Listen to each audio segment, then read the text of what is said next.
Teca e esse é o terceiro vídeo do canal Mitologia Suméria. Então neste vídeo nós vamos tratar sobre a serpente, o povo serpente e a árvore da vida. Na versão suméria, os deuses, eles vivem em um local, uma região, onde existe um reino. Não sabemos exatamente o que Nibiru significa, mas este local seria Nibiru. Não sabemos se significa um planeta, se significa uma cidade, ou significa realmente um reino distante, um reino longínquo, onde eles já viviam há milhares de anos de maneira coesa, mas de uma forma coesa, mas neste reino havia o deus Anu, e o deus Alalo. O deus Anu, ele era aquele que representava a realeza de forma legítima, ou seja, ele tinha o sangue legítimo da realeza. Enquanto o deus Alalo, ele era um filho bastardo que estava ocupando o trono ali naquele momento. Foi decidido então que os dois deveriam disputar o trono numa luta justa e Alalo perdeu essa disputa. Então Alalo, ao perder essa disputa pelo trono real, ele busca um local onde ele pudesse se esconder, fugir e estabelecer um novo reino, um local onde ele pudesse reinar propositadamente, com o objetivo de construir ali algo que fosse possível auxiliar Nibiru futuramente, como minérios, com a extração de minerais do solo. Então, Alalo, ele é um desbravador, ele chega neste local e a primeira coisa que ele encontra neste local são seres rastejantes que nós identificamos como cobras, como serpentes. E ele as amaldiçoa, é como se ele tivesse chegado num local distante, estranho, longínquo, e a primeira coisa que ele visse fosse um animal, ele levasse um susto e gritasse com esse animal. No livro Perdido de Enki, por Zacarias Sitchin, lemos: bebeu uma vez mais e logo assustado deu um salto, podia escutar um resmungo, um corpo se deslizava pela borda da lacuna. Aferrou a arma portátil, dirigiu uma rajada de seu raio para o que assobiava. O que se movia se deteve, o assobio terminou. Alalo se adiantou para examinar o perigo. O corpo que deslizava estava imóvel. A criatura estava morta, uma visão da mais estranha. Seu comprido corpo era como uma corda, sem mãos nem pés era o corpo. Havia olhos ferozes em sua pequena cabeça. Fora da boca pendurava uma larga língua. Na verdade, o que acontece é que o deus Alalo, ele edifica ali a sua residência sobre o Vale de Serpentes. Então ele avisa, ele anuncia que ele encontrou um local e alguns deuses, um grupo pequeno de deuses, incluindo neste grupo o deus Enki, ele se dirige à região onde Alalo se diz que é possível se estabelecer. E Enki, através de seu conhecimento de engenharia, seu conhecimento de análise e pesquisa e detalhamento científico, ele constrói e edifica o seu templo. O templo do deus Enki, então, é edificado sobre um vale de serpentes. Esse povo, ele é classificado, portanto, como o povo serpente, o povo que vivia no vale aonde havia serpentes.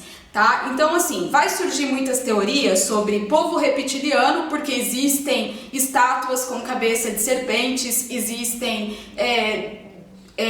seres que são ambíguos, né? Eles são antropomórficos, eles têm cabeça de animais e corpos de humanos, e vai surgir teorias de que existem alienígenas, de que existem seres que representam reptilianos, seres reptilianos que seriam extraterrestres ou seriam, sei lá, antepassados nossos e tais. Na verdade, estas demonstrações antropomórficas representam o povo serpente. É um povo que vivia ali na região do Vale das Serpentes.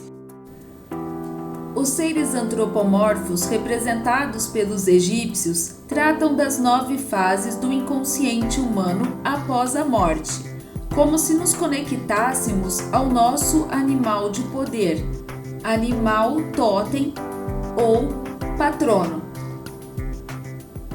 Então, na imagem representativa da árvore da vida, que representa a origem e o nascimento do homem, nós temos a árvore da vida no centro, nós temos a deusa Nimá e o deus Enki, e atrás do deus Enki nós temos uma serpente. A árvore da vida representa então o processo de fertilização. A deusa Ninmah foi aquela que conduziu o experimento, ela era a parteira, aquela que dá a luz. Quando parteira, Ninmah é conhecida como Nintur. Quando ela é cientista, quando ela é botânica, ela é reconhecida como Ninhursag, e assim por diante. Quando ela tem o conhecimento e quando ela cuida de determinadas funções, ela é conhecida como Ninhursag. Então ali ela é Ninmah, é Nintur, ela é a deusa do nascimento, ela é a que faz o parto, ela é a parteira, e tem o deus Enki, que é o deus que tem uma serpente representativa atrás dele, que seria aquele que representaria de fato o povo serpente. Ninmah também representa o povo serpente porque ela, assim como Enki, são bastardos de An. Eles não são filhos legítimos da realeza. Então aqueles que não pertencem à realeza, que não têm o sangue legítimo de An, do deus Anu, eles são representados como o povo serpente. Nesta figura onde há a árvore da vida, que representa a fertilização das espécies, nós temos então um processo de vida que ele relembra muito a passagem bíblica do livro Gênesis, onde há a árvore da maçã, a deusa Ninmah e a serpente que representaria o deus Enki. Então ali nós temos a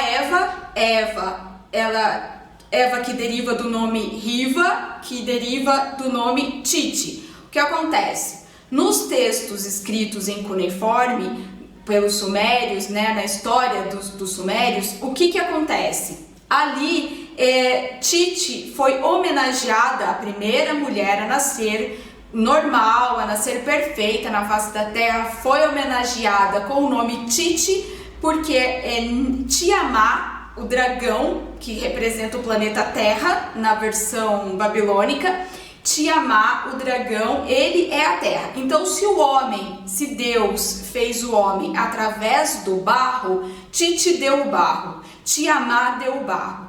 Então eles usaram essa referência maravilhosa, linda, poderosa para dar essa representatividade ao povo humano. Então nós viemos do barro, através do barro, Tite deu o barro e Deus fez o homem através do barro. Então Adapa se tornou Adamo, que se tornou fenício, que significa veio do barro, homem vermelho, pele vermelha. Todos eles têm o mesmo significado basicamente, tá? Então assim, os nossos últimos ancestrais, aqueles ancestrais que mais têm proximidade e parentesco com o primeiro humano na face da Terra, têm relação com os primitivos indígenas da América do Sul e de outros países, como Estados Unidos, Austrália e outros locais, tem relação com eles, e nós não sabemos por quanto tempo isso ainda vai acontecer. Por quê? Porque ainda existe um clã que tenta dominar esse povo pele vermelha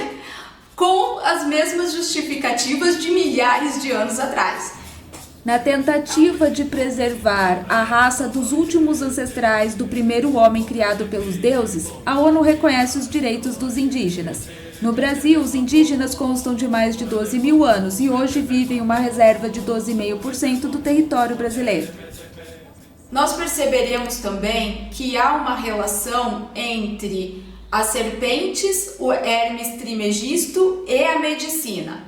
Por que isso acontece? Porque as serpentes, elas estão relacionadas à origem do homem, à criação do homem, elas estão relacionadas a uma questão científica de conhecimento, de sabedoria. Eles eram um povo menos selvagem, eles eram um povo que, apesar de não ser da realeza, de não serem legitimamente da realeza, eles eram um povo muito mais evoluído do que filosoficamente, cientificamente, do que o povo do clã da Lua, que viria a ser o povo que será representado pelo deus Enlil. As pirâmides, elas já eram relacionadas como chifres de víboras. Então ali as pirâmides já refletem a soberania e a inteligência, a magnificência, a maravilhosidade do povo serpente, da construção dessas pirâmides, que é colocada como se tivessem sido os egípcios, mas atualmente há muita discussão sobre isso. Vale ressaltar entre vários pesquisadores, não só um, há muitos pesquisadores que já questionam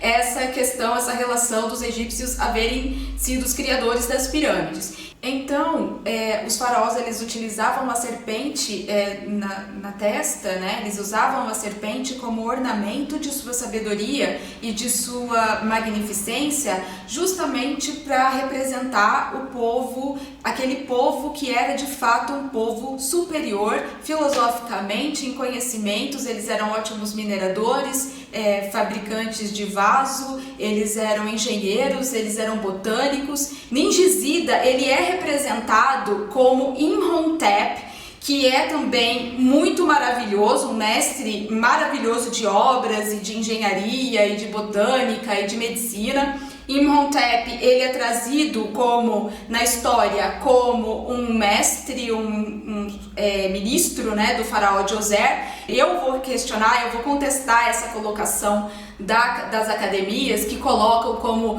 o primeiro ser humano endeusado em forma de estátua. Na verdade, ele não é um ser humano ali daquele tempo de Djoser. Ele é colocado sim como um representante do deus Ningizida. Então Djoser, ele busca Imhotep como algo, um ser divino, sim, e não um ministro, não aquele que o auxilia. O fato dele ter uma estátua fortalece ainda mais a questão de que Imhotep é uma representação. E também há muita discussão sobre o tempo histórico em que as pirâmides foram construídas, tá? Por exemplo, a pirâmide escalonada construída por Djoser, ela teria sido, segundo a academia, a primeira pirâmide a ser construída, e depois eles teriam se aprimorado e feito aquelas pirâmides retinhas sem degraus. Na verdade, o que os escritos sumérios nos dizem é exatamente o contrário. Primeiro eles fizeram as pirâmides maravilhosas, as perfeitas, e futuramente eles perderam esse conhecimento. Eles não sabiam mais como construir aquele tipo de pirâmide. Imhotep é o filósofo, engenheiro e mestre em medicina identificado como filho espiritual de Ptah. O deus Ptah, por sua vez, é o engenheiro, construtor e muitas vezes chamado de mago, que tem a sua representação mitológica em sincronia com o deus sumério Enki. O filho do deus Enki é o talentoso Ningizida. Este teria sido o filósofo, engenheiro e mestre em medicina, criador das pirâmides e participante da criação do homem. Ningizida é representado com 2 serpentes. Os sumérios o tratavam como senhor dos dragões e das serpentes e também como verificador de comprimidos que asseguram a justiça, ou seja, papiros de registro. Similarmente, foram retratados Imhotep e Hermes Trismegisto, verificando registros. Então voltei-me para o passado e interroguei o homem da confraria de Ibis, o chefe dos sacerdotes leitores de Imhotep. Do mesmo modo agiu Djoser, tido como construtor da pirâmide escalonada. Sobre o símbolo da medicina, é determinado pelo bastão de Asclépio, o deus da cicatrização que teria aprendido com o centauro Quiron, em que também é representado com patas de animal em relação à criação do homem pelos babilônicos. Então, se esses deuses, esse povo serpente, esses deuses que representavam o povo serpente, se eles eram tão bons e tão magníficos como é colocado pelos sumérios que eles seriam, por que eles são tão demonizados na mitologia bíblica? O povo serpente, ele se torna opositor ao povo do clã da lua. Então, o clã do sol e o que representa o clã do povo serpente e o clã da lua, eles se tornam opositores em determinado momento. O deus Enki e o deus Enlil, eles se desconectam, eles entram em desacordo referente a poder, a terras, a domínios, e esses conflitos gerados entre os dois colocam um clã contra outro clã. Então o clã do Sol e o clã da Lua, eles se tornam opositores em determinado momento, e o ponto de vista bíblico, a maioria dos livros bíblicos, como a Bíblia ela tem a função de de dogmatizar as pessoas, elas vão, a maioria dos livros bíblicos irão utilizar a versão do clã da lua, porque eles precisam dominar o povo, eles precisam, né, o clã da lua, que é o clã que descende da realeza, que tem o sangue puro da realeza, eles querem manter o povo súdito. Então a Bíblia vai utilizar a versão do clã da lua, do ponto de vista do clã da lua, e demonizar o povo serpente. Então o clã da lua, que representa o deus Enlil, em oposição ao clã do sol, que representa o deus Enki e o povo serpente, eles acabam por demonizar o povo serpente, que é um povo mais conhecedor, mais sábio e aquele povo que realizou mais coisas em favor da humanidade. A parte destacada em rosa se assemelha a uma meia-lua e representa o território da Babilônia que pertencia ao clã da lua. Do lado direito, onde se localiza o Egito, estão os domínios do clã do sol, ou povo serpente.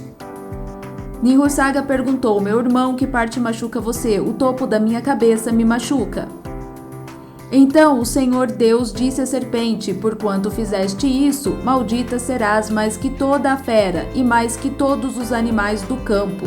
Sobre o teu ventre andarás, e pó comerás todos os dias de tua vida. E assim Deus amaldiçoou a serpente falante de pés e mãos, que representa um povo. E porei inimizade entre ti e a mulher, e entre a tua semente e a sua semente. Esta te ferirá a cabeça, e tu lhe ferirás o calcanhar. Nós falaremos mais sobre o povo do clã da lua no próximo vídeo. Eu espero ter esclarecido algumas dúvidas de vocês neste vídeo sobre o povo serpente, ter deixado claro as questões sobre o clã do sol. E se vocês tiverem algumas dúvidas, é só comentar ou perguntar lá no grupo do Facebook, que eu estarei à disposição. Muito obrigada e até o próximo vídeo.